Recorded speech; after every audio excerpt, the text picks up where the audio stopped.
Finalement, est-ce qu'on ne peut pas comprendre que le risque populiste est tellement fort en Europe que l'Europe soit obligée justement de se protéger pour éviter, par exemple, qu'une Marine Le Pen arrive au pouvoir, par exemple? Vous avez tout à fait raison. D'ailleurs, j'ai reçu des lettres officielles assez violentes, mais disant votre livre s'appelle La honte de l'Europe, quoi est la honte, ou vous accusez, etc. Vous avez tout à fait raison. Ce qui inspire cette politique du refoulement, de la terreur, terroriser les réfugiés, les empêcher de chercher refuge et asile, c'est évidemment la montée en Europe, au cœur même des États démocratiques, les États de droit, l'Allemagne, l'Italie, la France, etc., de l'extrême droite, qui fait des progrès à chaque élection, librement, par le vote universel et secret. Et l'Union européenne fait, à mon avis, une erreur totale. Il pense, en réduisant par des méthodes totalement illégales et inhumaines le nombre des réfugiés qui arrivent sur le continent, ils peuvent apaiser, freiner la progression de l'extrême droite. Or, avec un raciste, un antisémite, un anti-islamiste, on ne peut pas discuter, on ne peut pas vous lui donner le petit doigt, il vous prend le bras, vous lui donnez le bras, il vous prend le corps entier. Mais qu'est-ce qu'on fait? On les laisse entrer, comme l'avait fait l'Allemagne en 2015, 1 million de personnes, et on voit, par exemple, la conséquence, c'est cet attentat d'extrême droite horrible à Hanau. Est-ce que c'est ça qu'il faut faire? Évidemment, vos questions sont fondées quand on regarde l'actualité immédiate. Je crois que il y a 5 ans, l'Union européenne a essayé de faire un plan de redistribution parmi les 28 à l'époque.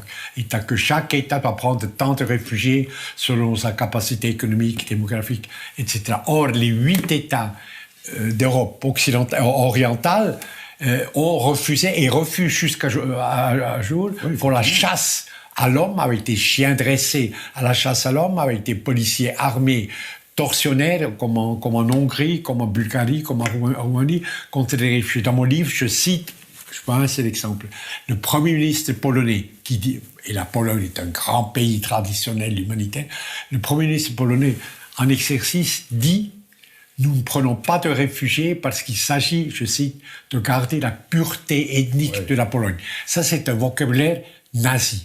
Or, ce qu'il faut faire et ce que l'opinion publique de ces pays démocratiques européens doit demander, c'est qu'on coupe aux pays qui refusent complètement l'accueil de leur contingent de réfugiés, qu'on leur coupe les subventions de Bruxelles. Parce que c'est des États mendiants, la plupart des États de l'Est. Alors, il faut quand même dire que la Cour européenne de justice a condamné ces États.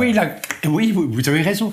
Il y a un jugement de la Cour européenne de justice qui a dit le plan de relocalisation est obligatoire. C'est une obligation normative. Alors ils ne le font pas, c'est vrai. Et eux, ils refusent simplement d'accepter ce jugement. Et l'Union européenne et la nouvelle Commission, c'est ça qui est dramatique, Madame von der Leyen, qui devrait changer radicalement cette politique, là continue, dit la seule chose qu'on peut faire, il faut continuer à dialoguer avec Varsovie, la Slovaquie, avec Prague, etc. Non, des racistes, il faut des fascistes et des gouvernements d'extrême droite, il faut les combattre, pas essayer par une politique inhumaine de refoulement des réfugiés, pas essayer de les apaiser et de les freiner dans leur progression. Alors, c'est une illusion totale, un raciste, il faut le combattre. Alors, bien sûr, mais il y a une réalité, on voit ce qui se passe en Syrie en ce moment, 900 000 personnes déplacées, une guerre à nouveau terrible contre les civils, des gens qui vont évidemment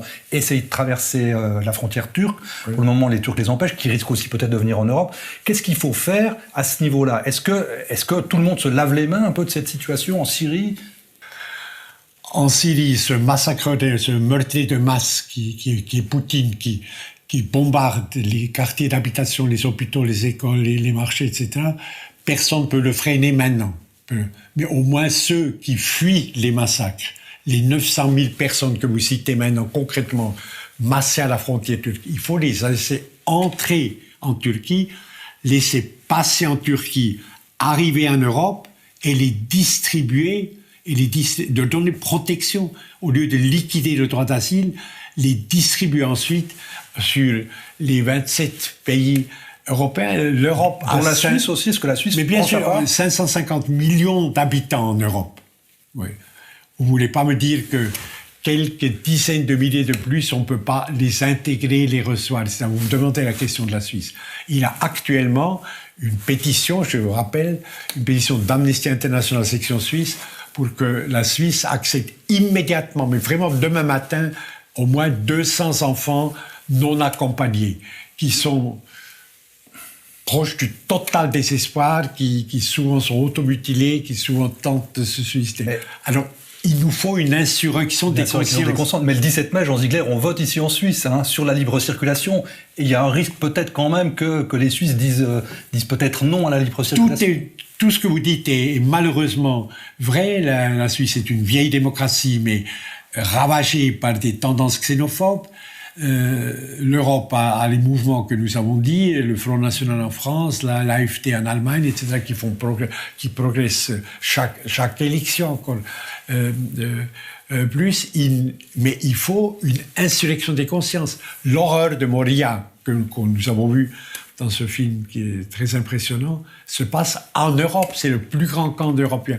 Et c'est l'Europe qui liquide le droit d'asile, qui viole les droits de l'homme des réfugiés. Donc, et nous sommes Européens, nous avons les moyens démocratiques de nous insurger et de forcer cette commission de Bruxelles de changer radicalement sa politique et d'ouvrir le continent à ces êtres humains qui sont menacés de destruction immédiate.